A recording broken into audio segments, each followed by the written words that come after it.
Kim Chiu, may bagong issue. Mga fans, bakit kaya nagulat sa balita? Ang buong detalye, alamin.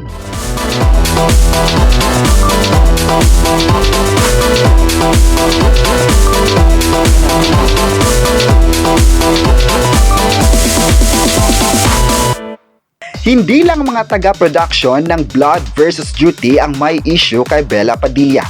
Maging mga kaibigan nitong sina Angelica Panganiban at Kim Chiu ay tila friendship is over na.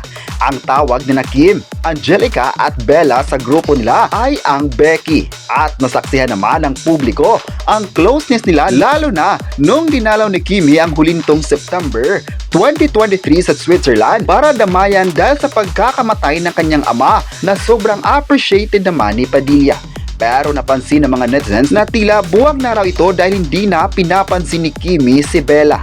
Balita ni OG Diaz sa Showbiz Update Vlog kasama sina Mama Loy, Tamerlane at Josa Poco ay nagsimulang hindi na pinapansin si Bella nung pangunahan niya si Kim na sabihing nagpa-freeze ito ng egg cells sa panayam niya sa Fast Talk with Boy Abunda.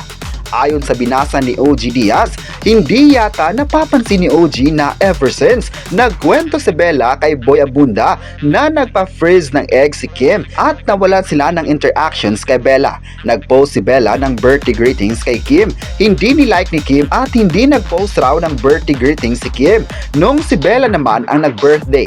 At madalas mag-usap sa social media sina Kim at Angelica at nagpapadala ng flowers si Angelica sa birthday ni Kim. Reaction ng netizens ay hindi tama ang ginawa ni Bella. Naunahan si Kim sa pagkwento tungkol sa ginawa nito dahil hindi ito storya ng isa sa bida ng Blood vs. Duty. Dahil dito marami sa mga fans ang nalungkot sa balita kung totoo mang may issue ang close na magkakaibigan.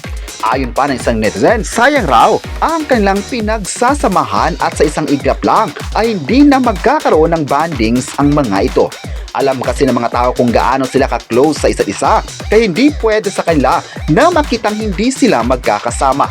Request pa nga ng karamihan noon na sana magkakasama sila sa isang proyekto dahil maganda sa mata na makitang matatag pa rin sila sa kabila ng challenges sa buhay.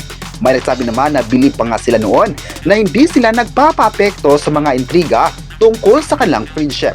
At sa balitang friendship over na ay may mga fans ang nalungkot at sinabing sana hindi totoo ang balita dahil mahal na mahal nila ang mga kapamilya na ito.